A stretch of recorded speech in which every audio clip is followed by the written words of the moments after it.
Modern history की class चल रही है।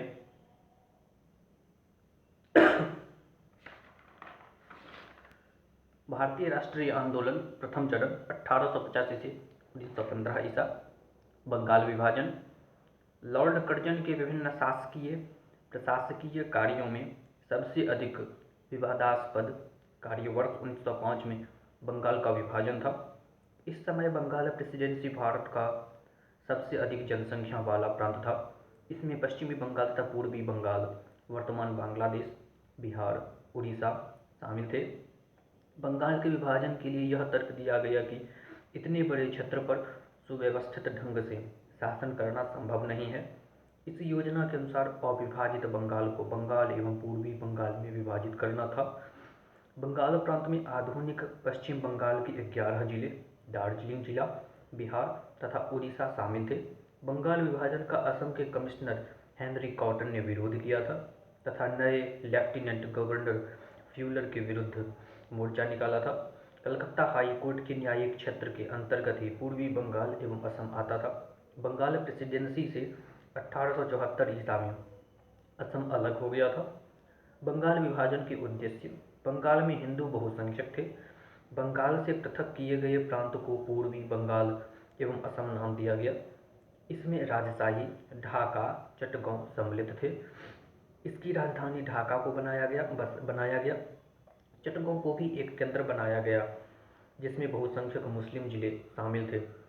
ब्रिटिश सरकार का मुख्य उद्देश्य मूल बंगाल में बंगालियों की आबादी कम करके उन्हें अल्पसंख्यक बनाना था। मूल बंगाल में 1,70,00,000 बंगाली तथा 3,70,00,000 उड़िया एवं हिंदी भाषी लोग को रखने की योजना थी। बंगाल इस समय राष्ट्रीय चेतना का केंद्र था और इस जुझारू चेतना पर आघात करने के उद्देश्य से ही बंगाल के बंटवारे का निर्णय किया गया था।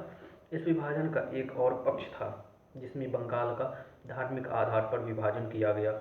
19वीं सदी के अंत में अंग्रेजों ने कांग्रेस और राष्ट्रीय आंदोलन को कमजोर करने के लिए मुस्लिम सांप्रदायिकता को भड़काना शुरू किया। बंगाल विभाजन में उन्होंने इसी प्रवृत्ति को दोहराया। विभाजन से संबंधित प्रमुख घटनाएं। दिसंबर 1903 को बंगाल विभाजन का प्रस्ताव रखा गया। मार्च 1904 से जनवरी 1905 के बीच कलकत्ता के टाउन हॉल में कई विशाल विरोध सभाएं हुई। 19 जुलाई 1905 को बंगाल विभाजन के निर्णय की घोषणा की गई। 7 अगस्त 1905 को कलकत्ता के टाउन हॉल की ऐतिहासिक बैठक में स्वदेशी आंदोलन की विधिवत घोषणा, बहिष्कार प्रस्ताव पारित हुआ। 16 अक्टूबर 1905 को बंगाल के विभाजन की योजना प्रभावी हुई। पूरे बंगाल में शोक दिवस के रूप में मनाया गया। लोगों ने एक दूसरे के हाथों में राखियां बांधी। रविंद्रनाथ टैगोर की अपील पर वर्ष 1906 में रविंद्रनाथ टैगोर ने आमार सोनार बांग्ला लिखा, जो वर्ष 1972 में बांग्लादेश का राष्ट्रगान बना। वर्ष 1911 बंगाल विभाजन रद्द। भाषा के आधार पर बिहार एवं उड़ीसा बंगाल से पृथक हुआ। असम एक नया प्रांत बनाया गया। भारत की राजधानी कलकत्ता से दिल्ली स्थानांतरित। बंगाल विभाजन का विरोध। बंगाल विभाजन के निर्णय की जानकारी वर्ष 1903 में प्राप्त हो गई थी।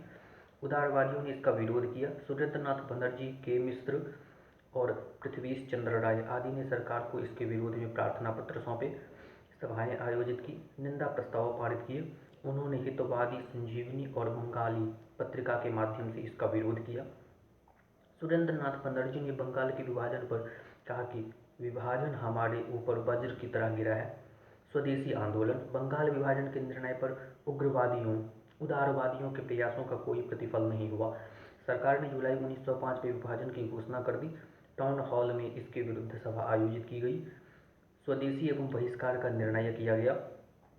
विदेशी वस्तुओं के बहिष्कार का सुझाव सर्वप्रथम कृष्ण कुमार मिश्र के पत्र संजीवनी में दिया गया। मैनचेस्टर के कपड़ों तथा लिवरपूल के बने नमक का बहिष्कार किया गया। शीघ्र ही यह विरोध प्रदर्शन बंगाल से निकलकर भारत के अन्य भागों में भी फैल गया। आंदोलन का तरीका।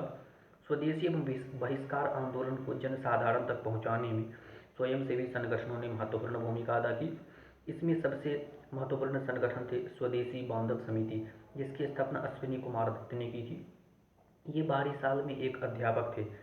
समिति ने उत्तेजक भाषणों, स्वदेशी गीतों का सहारा लिया, शारीरिक तथा नैतिक प्रशिक्षण दिया, मुकदमों से निपटने के लिए पंच अदालतें बनाई, स्वदेशी आंदोलन को गणपति महोत्सव एवं शिवाजी जयंती के माध्यम से प्रचारित किया गया। स्वदेशी आंदोलन के दौरान कृष्ण कुमार मित्र ने एंटी सर्कुलर सोसाइटी की स्थापना की। इसने मुस्लिम कार्यकर्ताओं की भावना का ख्याल रखते हुए शिवाजी महोत्सव का बहिष्कार किया।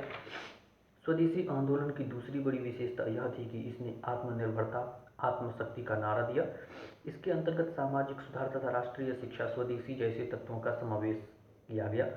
टैगोर के शांति निकेतन की तर्ज पर बंगाल नेशनल कॉलेज की स्थापना की गई। 14 अगस्त 1906 को अरविंद घोष को इसका प्राचार्य बनाया गया।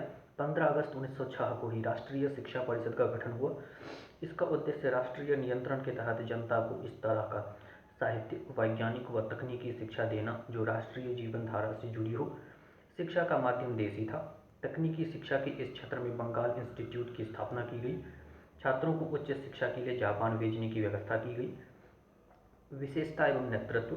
स्वदेशी आंदोलन का एक अन्य महत्वपूर्ण परिणाम देशी उद्योगों का विकास था। बनारस में वर्ष 1905 में प्रथम भारतीय औद्योगिक सम्मेलन आयोजित किया गया, जिसके अध्यक्ष रमेश चंद्र दत्त थे। इसके अतिरिक्त इस आंदोलन की एक प्रमुख विशिष्टता महिलाओं का इसमें भाग लेना था। जहाँ तक किसानों का प्रश्न है तो 22 साल के किसानों को छोड़कर अन्य किसानों का सहयोग इस आंदोलन में नहीं मिल पाया।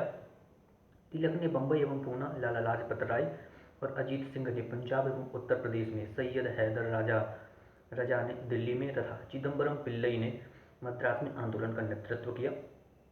इस आंदोलन में मुस्लिमों का समर्थन प्रभावी नहीं था। मध्य एवं उच्च वर्ग के मुस्लिम अलग रहे। ढाका के नवाब सलीमुल्लाह के नेतृत्व में बंगाल विभाजन का समर्थन किया गया। फिर भी अनेक प्रमुख मुसलमानों ने इसमें भागीदारी की, जिसमें प्रसिद्ध वकील अब्दुल रसूल, लियाकत हुसैन, व्यापारी गजनवी प्रमुख थे। आंदोलन का दमन। ब्रिटिश सरकार ने आंदोलनकारियों के प्रति कठोर रुख अपनाया। वंदे मातरम का नारा लगाने पर प्रतिबंध लगा दिया। प्रेस पर नियंत्रण के लिए कानून बनाए। स्वदेशी कार्यकर्ताओं पर मुकदमे चलाए गए और उन्हें जेल भेजा गया। ब्रिटिश सरकार के स्वदेशी आंदोलन में छात्रों की भागीदारी समाप्त करने हेतु 22 अक्टूबर 1905 को कुख्यात कार्लाइल सर्कुलर लागू किया गया। इसके तहत शैक्षणिक संस्थानों को दिए जाने वाले अनुदान तथा छात्रवृत्तियों को रोका जाना था। छात्रों को शारीरिक दंड तक दिए गए। अप्रैल 1906 में 12 साल में आयोजित बंगाल प्रांतीय सम्मेलन पर पुलिस ने बर्बरता की। सितंबर 1908 में बंगाल के 9 नेताओं को देश से बाहर कर दिया गया। इसमें कृष्ण कुमार मित्र और अश्विनी कुमार दत्त भी थे। पंजाब में हुए दंगों के बाद लाला लाजपत राय और सरदार अजीत सिंह को देश से बाहर कर दिया गया। वर्ष 1908 में ही बाल गंगाधर तिलक को 6 वर्ष की सजा दी गई। मद्रास में चिदम्बरम पिल्लई और आंध्र में हरि सर्वोत्तम राव तथा दूसरे लोग बंदी बनाए गए। आंदोलन आगे चलकर नेतृत्व विहीन हो गए। अधिकतर नेता गिरफ्तार हो गए। अरविंद घोष तथा विपिन चंद्रपाल जैसे नेताओं ने सक्रिय जीवन से संन्यास ले लिया। वर्ष 1907 में सूरत के विभाजन से कांग्रेस संगठन कमजोर हुआ। आंदोलन समाज के सभी वर्गों में अपनी पैठ नहीं बना सका। यह उच्च वर्ग, मध्यम वर्ग और जमींदारों तक ही सीमित था। यह मुस्लिमों तथा किसानों तक पहुंचने में असफल रहा। यद्यपि स्वदेशी एवं बहिष्कार आंदोलन अपने उद्देश्यों में पूर्णतः सफल नहीं रहा, किंतु इसकी उपलब्धियों को नकारा नहीं जा सकता। अब जनता सदियों पुरानी नींद से जाग चुकी थी। विभाजन विरोधी आंदोलन के कारण भारतीय राष्ट्रवाद में एक महान एवं क्रांतिकारी परिवर्तन हुआ, जो भावी राष्ट्रीय आंदोलन की नींव पड़ी। मुस्लिम लीग की स्थापना 1906। बंगाल का विभाजन हिंदू और मुस्लिम समुदायों के बीच फूट डालने का सबसे बड़ा कारण बना। आगा खां के नेतृत्व में मुसलमानों का शिष्टमंडल तत्कालीन वायसराय लॉर्ड मिंटो से मिला तथा मुसलमानों के लिए एक विशिष्ट स्थिति की मांग की। वर्ष 1906 में सलीमुल्लाह खां और आगा खां के नेतृत्व में ढाका में मुस्लिम लीग की स्थापना हुई। मुस्लिम लीग के प्रथम अध्यक्ष वकार उल मुल्क मुश्ताक हुसैन थे। नवाब सलीमुल्लाह खां इसके संस्थापक अध्यक्ष रहे थे।